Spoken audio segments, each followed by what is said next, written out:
के लिए। और चेयरमैन साहब, आप उर्दू को जानते हैं। किसी एक शायर ने शायद बरसर इख्तिदार जमात के लिए ये शेर कहा होगा कि उसूल बेचकर मसनद ख़रीदने वालों, निगाह अहले वफ़ा में बहुत हक़ीर हो तुम। वतन का पास तुम्हें था ना होगा कभी कि अपने हिर्स के बंदे हो, बेज़मीर हो तुम। इज़्ज़त नफ्स किसी शख्स की महफूज नहीं, अब तो अपने ही निगहबानों से डर लगता है। डंके की चोट पे जालिम को बुरा कहता हूँ, मुझे सूली से न जिंदानों से डर लगता है। मोहतरम चेयरमैन साहब, मैं आज इन लोगों की तरफ से बोल रहा हूँ जो दिखते तो हैं, जिनके बारे में बात तो होती है मगर उनकी कोई नहीं सुनता। मैं उनके बारे में बोल रहा हूँ जिनके बारे में वज़ीर आज़म मोदी ने कहा था कि घुसपैठी है।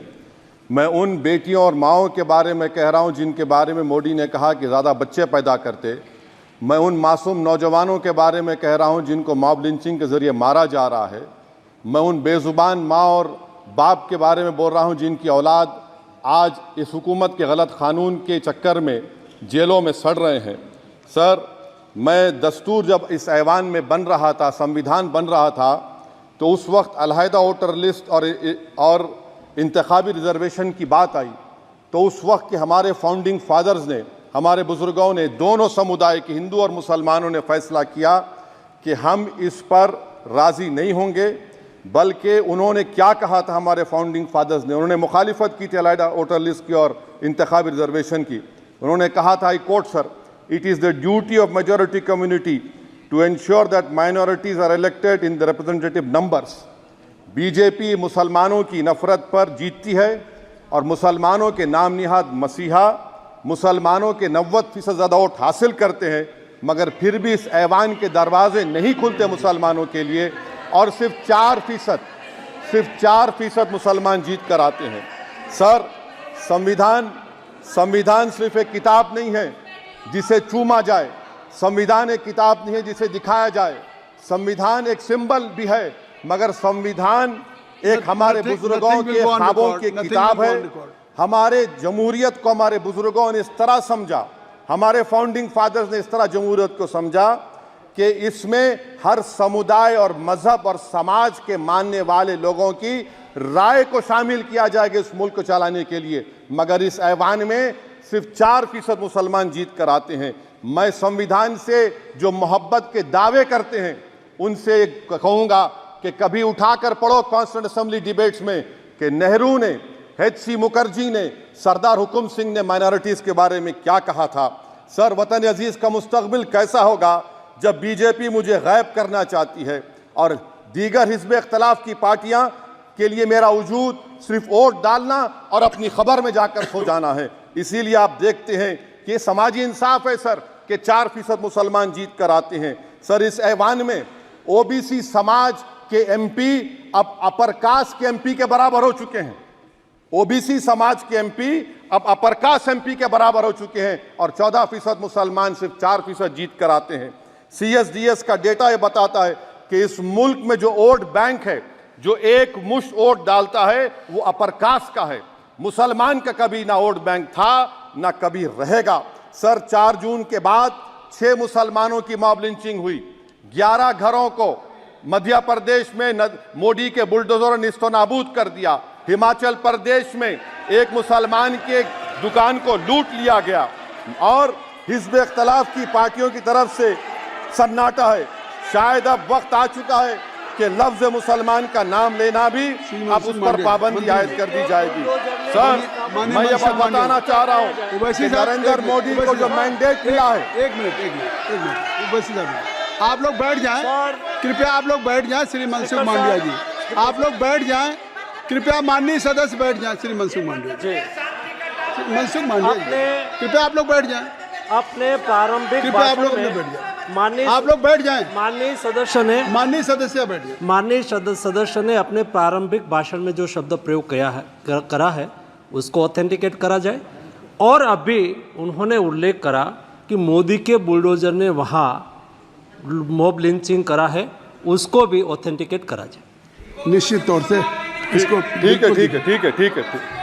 ठीक है। उवैसी साहब, जब भी कोई बात नहीं सर, आप चेयर पर बैठे हैं जी, इसलिए आप मंत्री जी को पेट में दर्द हुआ, माशाल्लाह, शुक्रिया उनका। नहीं, तो सर, मैं ये बोल रहा था, जवाबदेही है। अरे ये नहीं मंत्री इससे की बुरी जवाब बात क्या है? पेट में दर्द हो सकता है। वो दर्द ये सब ठीक अच्छा, नहीं। दर्द हुआ, चलिए दर्द हुआ, दिल का दर्द हुआ। तो सर, जो नरेंद्र मोदी को मैंडेट मिला है वो सिर्फ और सिर्फ मुसलमानों की नफरत पर और हिंदुत्व की वजह से मिला है। I would like to say it is not Modi's in dock, but every single person voted him despite his anti Muslim voice.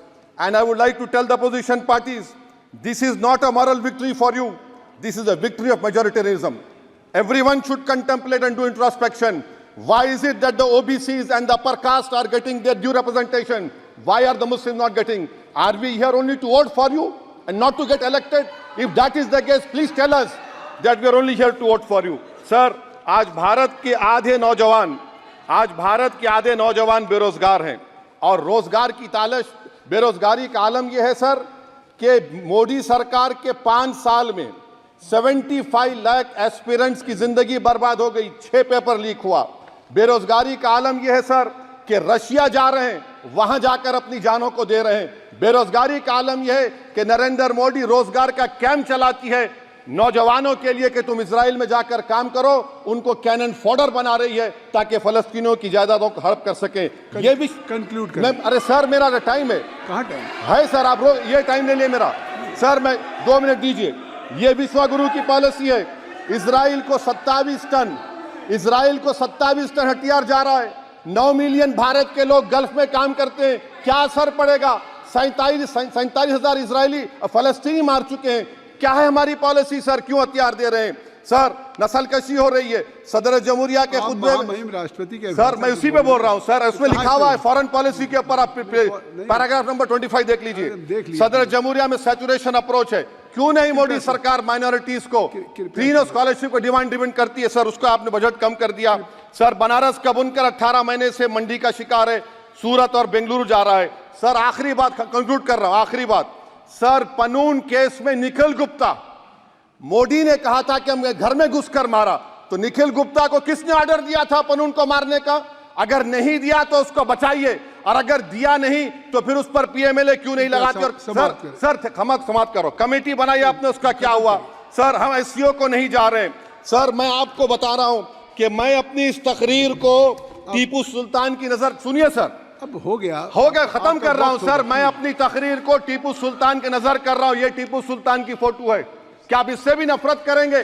Sir, ये संविधान में टीपू सुल्तान की फोटो है जिस पर वल्लभ भाई पटेल ने साइन किया, श्यामा प्रसाद मुखर्जी ने साइन किया। ये आपकी नफरत है सर। आखिर में मैं अपनी बात को खत्म कर रहा हूं इस शेर पर कि क्या दिन दिखा रही है सियासत की धूप छांव।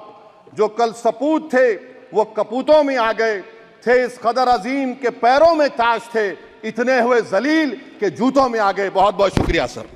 श्री गौरव गोगोई जी।